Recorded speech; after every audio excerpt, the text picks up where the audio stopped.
All right, in typical fashion, the Alabama August heat has returned. Let's look at heat index values here. A little bit after 3 o'clock, doing this at 3:18.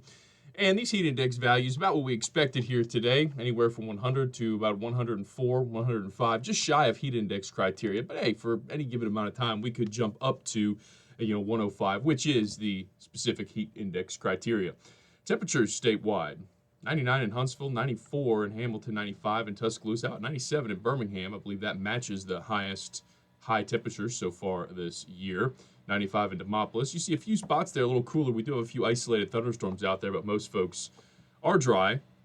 Heat advisory will be allowed to continue into Tuesday for the counties outlined in orange.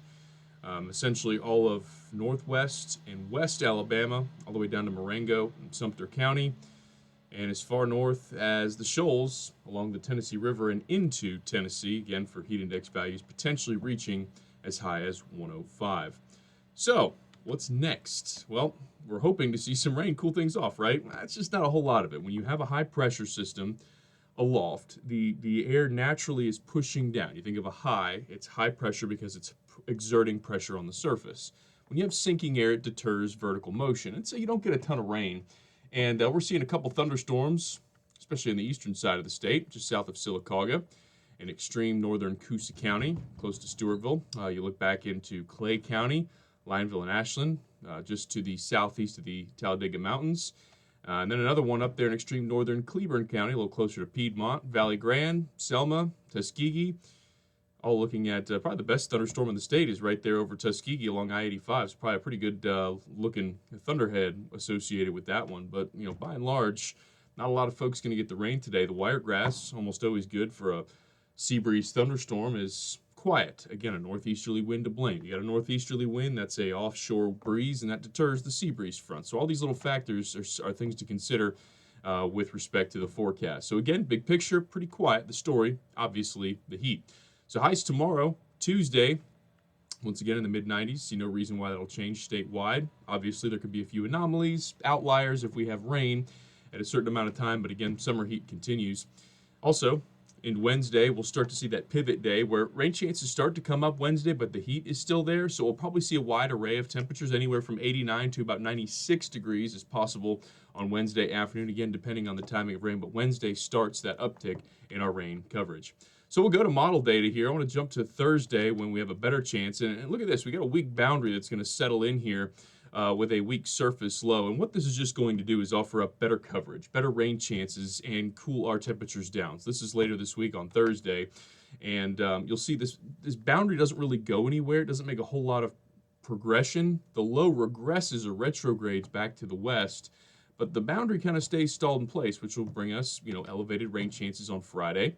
And potentially into Saturday as well. And all 3 days, temperatures should be fairly cooler, on the order of upper 80s with lower 90s rather than low to middle 90s here. So a bit of a break from the rain late in the week. Look at the Weather Prediction Center 7-day rain total. This is an average over the next 7 days. The bullseye being right over there along the state line.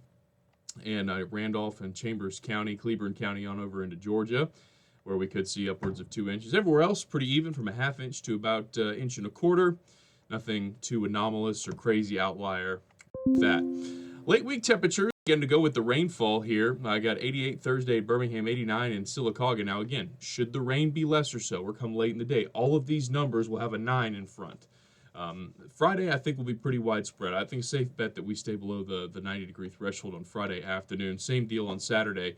But again, a lot of that having to do with the timing of rain. If you've been looking for the rainfall, this will be our best bet over the next several days of something organized that can give us good rainfall, and that potential will exist through the weekend, though models do a huge fork when it comes to rain departing and heat returning late in the weekend, so stand by for that.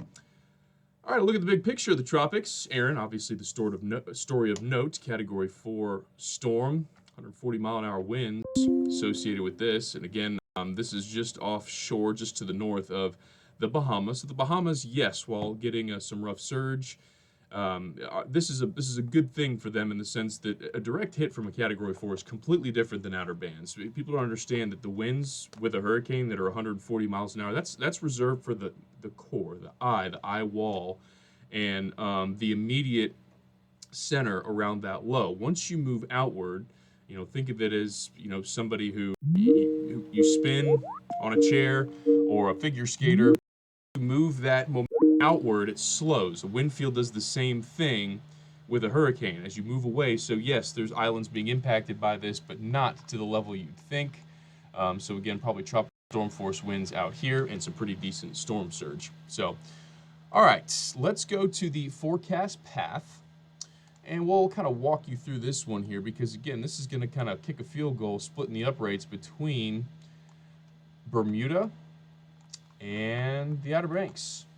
So this is Thursday at about 7 o'clock in the morning, and we have a pretty good deal time-wise on this and a pretty good bed of track. But, this place is the center anywhere from at its closest 150 miles to at its furthest about 500 miles. But still, the general consensus is about 260 miles away from the Carolinas. Well, what about from Bermuda? Again, about 200, 300 miles. It's literally splitting the difference, which is a good thing because we don't expect this to be a major landfalling system. However, I would not be surprised if we have some decent surge all along here. Now, keep in mind, this storm is moving in this direction. It's not moving at the coastline, so you won't have a big upwelling of water here. That's not happening.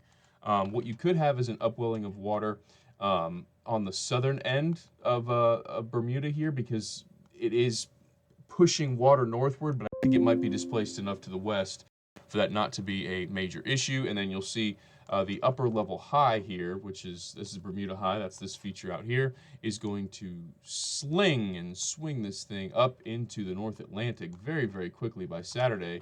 This is way on up there, and eventually this will cross the North Atlantic as a post-tropical system. So no concern with Erin. We talked about this one a little bit yesterday in deterring some of that, some of the long-range nonsense. So here's our next wave, and this will likely become a named storm. I really don't have any doubt about that. The question is, where does this end up? And I'll tell you this. Actually, let's flip into here for a second.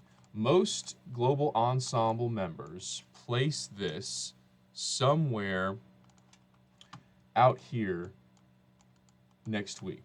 Almost all, there's dozens and dozens of runs with ensemble lows right out here. You have a couple that come in here and about 2 or 3 that place a low in the Gulf. The majority, vast majority, have this coming in here and swinging and taking a very similar track. You know why? Because guess what? We still have this high in place. And the winds around this high are very much influential with where tropical systems go. So again, sorry for my silly telestrating there. I like to just be able to sort of direct things. And I really think that is where this will end up being headed long term. So that's what I have for now. I think if that changes, obviously we'll talk about a pivot from that point. But once again, hot afternoon here in Alabama. Expect that for the next couple of days. Relief, though, on the way as we head towards the weekend. We'll have another update coming your way on Tuesday. Hope you've had a great start to the week. We'll see you next time.